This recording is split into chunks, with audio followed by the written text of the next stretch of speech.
कार्यक्रम की शुरुआत से पहले सबसे जरूरी सवाल कि क्या मध्य प्रदेश के अंदर कांग्रेस ही बीजेपी है और बीजेपी ही कांग्रेस। सवाल अटपटा जरूर लग सकता है, लेकिन मध्य प्रदेश में पिछले 3 साल के अंदर जो घटा है उसने कई सत्ताधीशों की कुर्सियां हिला दी हैं। कई ऐसे हैं जिनके अंतर्मन ने कई बार उनको झकझोरा है, कई ऐसे हैं जो दल बदल करने में व्यस्त हैं।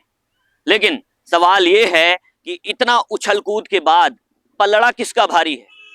5 राज्यों में विधानसभा चुनाव होने जा रहा है, लेकिन सबसे ज्यादा सरगर्मियां इसी मध्य प्रदेश के अंदर है। वजह बीजेपी का सत्ता में होना, या यूं कहें कि तिकड़म के दम पर सत्ता में आना है। एक तरफ बीजेपी है जिसे पूरा भरोसा है कि वो एक बार फिर से सत्ता में वापसी करने जा रही है, तो वहीं दूसरी तरफ कांग्रेस है जिसे लगता है कि भारत जोड़ो यात्रा के बाद से देश की तस्वीर बदल गई है। वजह वाजिब भी नजर आती है, पहले हिमाचल प्रदेश फिर कर्नाटक, लेकिन मध्य प्रदेश की राजनीति हिमाचल और कर्नाटक की राजनीति से कोसों दूर है। 2 पार्टियां हमेशा से ही मध्य प्रदेश की सियासत में सक्रिय रही हैं, बीजेपी और कांग्रेस। दोनों के ही दावों का एक सटीक विश्लेषण होना जरूरी है। सबसे पहले सत्तासीन पार्टी यानी बीजेपी के दावे में कितना दम है ये देखना जरूरी है। वैसे तो शिवराज सिंह चौहान मध्य प्रदेश के मुख्यमंत्री हैं, लेकिन सवाल उठता है कि अपनी हर सभा में वो खुद को ही फिर से सीएम पद का चेहरा क्यों बता रहे हैं, जबकि इनकी ही पार्टी के तमाम नेता प्रत्याशी और तो और इनके करीबी भी मानने के लिए तैयार नहीं हैं कि मामा फिर से इस बार ताज मामा के स्तर पर सजने वाला है। ये तो तय हो चुका है कि अगर एक बार फिर से बीजेपी मध्य प्रदेश के अंदर सत्ता में आती है तो मामा मुख्यमंत्री नहीं बनने वाले। लोग कयास लगा रहे हैं कि शिवराज सिंह चौहान से जनता नाराज है और मोदी और शाह को भी ये बात पता चल चुकी है। वजह के तौर पर 2018 के चुनाव के नतीजे सामने रख रहा हूं, लेकिन ऐसा नहीं है कि 2018 में बीजेपी सत्ता में नहीं आई इसलिए ऐसा हुआ है। इसके लिए आपको करीब 10 साल पहले जाना होगा। सियासी गलियारों में ये शिवराज सिंह चौहान और मोदी का नाम सबसे पहले 2013 में आया था। कम लोगों को ही शायद पता हो कि 2013 में जब आडवाणी को साइडलाइन किया गया था तो बीजेपी के सबसे चर्चित चेहरे पर नजर घुमाई गई थी।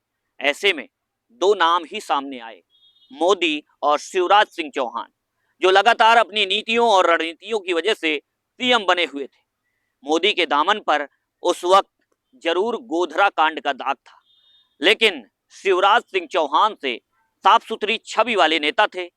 कई तिकड़में चली गईं, लेकिन मोदी का ट्रैक रिकॉर्ड उनके पक्ष में रहा और वो बीजेपी का पीएम चेहरा बन गए। उसके बाद शायद ही आपने कभी मोदी और शाह की शिवराज सिंह चौहान से बेहतर ट्यूनिंग देखी होगी। खबर तो ये भी है कि 2018 का चुनाव भी बीजेपी आसानी से जीत जाती, लेकिन खुद दिल्ली वाले नेताजी नहीं चाहते थे कि मध्य प्रदेश में बीजेपी की वापसी हो, तो चुनाव हारी बीजेपी और सत्ता से बाहर चले गए शिवराज सिंह चौहान। लेकिन 1.5 साल बाद ऐसा चक्रव्यूह रचा गया कि मध्य प्रदेश में डबल अटैक मोदी और शाह की जोड़ी ने कर दिया। एक तरफ कांग्रेस के कद्दावर नेता ज्योतिरादित्य सिंधिया को बीजेपी में ले आए, तो वहीं दूसरी तरफ शिवराज सिंह चौहान को फिर से सीएम बनाकर एहसान तले ले आए। यानी ये तो पहले ही तय हो चुका था कि इस बार शिवराज सिंह चौहान सीएम बनने वाले नहीं हैं। इसका सीधा साधा दिल्ली में बैठे बीजेपी के नेताओं ने भी सबूत दे दिया था।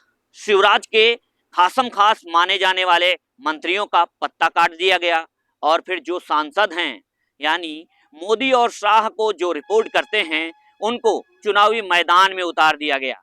इसी भी बीजेपी ने एक सिगूफा भी छोड़ा, वो ये कि बिना चेहरे के बीजेपी मध्य प्रदेश में चुनाव लड़ रही है, लेकिन मोदी का कोई भी कमांडर सीएम चेहरा हो सकता है, जिसमें नरेंद्र सिंह तोमर से लेकर कैलाश विजयवर्गीय और ज्योतिरादित्य सिंधिया का नाम उछलने लगा है। अब तक जो समीकरण बन रहे हैं उसमें दिल्ली तक रिपोर्ट पहुंच चुकी है कि सिंधिया का नाम सामने आते ही अचानक से बीजेपी को लेकर मध्य प्रदेश में समीकरण बदल गए हैं। जरूर अब तक सिंधिया चुनावी मैदान में नहीं उतरे, जैसा माना जा रहा था कि वो शिवपुरी या ग्वालियर से चुनाव लड़ सकते हैं। लेकिन उनके 13 समर्थक जो 2020 में उनके साथ कांग्रेस छोड़कर बीजेपी में आए थे, उनको टिकट दे दी गई है। माहौल भी सटीक चल रहा है। कांग्रेस के कई और नेता लगातार सिंधिया के साथ आ चुके हैं और कई और लाइन में लगे हैं। यानी कुल मिलाकर शाह का ये दांव काम कर गया। अब चुनाव बाद क्या होता है ये देखा जाएगा। लेकिन फिलहाल बीजेपी की हालत मध्य प्रदेश में बेहतर है।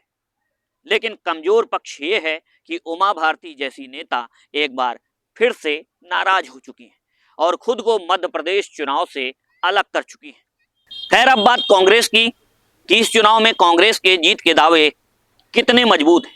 तो 2018 में जब कांग्रेस मध्य प्रदेश में सत्ता में आई थी तो दो बड़े नेता एक साथ मिलकर चुनाव लड़े थे, एक कमलनाथ, दूसरे सिंधिया।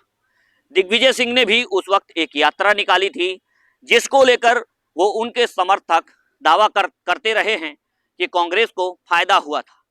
खैर, सिर पर ताज सजा कमलनाथ के। 1.5 साल सरकार ठीक ठाक चली, लेकिन फिर ज्योतिरादित्य सिंधिया ने कांग्रेस छोड़ दी और बीजेपी में चले गए। उनके साथ उनके कई समर्थक विधायकों ने भी कांग्रेस छोड़ दी। ऐसे में 2018 में जो कमलनाथ की सरकार मध्य प्रदेश के अंदर बनी, वो 2020 में गिर गई और एक बार फिर से मध्य प्रदेश में शिवराज सिंह चौहान मुख्यमंत्री बन गए। अब कमलनाथ और दिग्विजय सिंह मिलकर कांग्रेस का चेहरा हैं।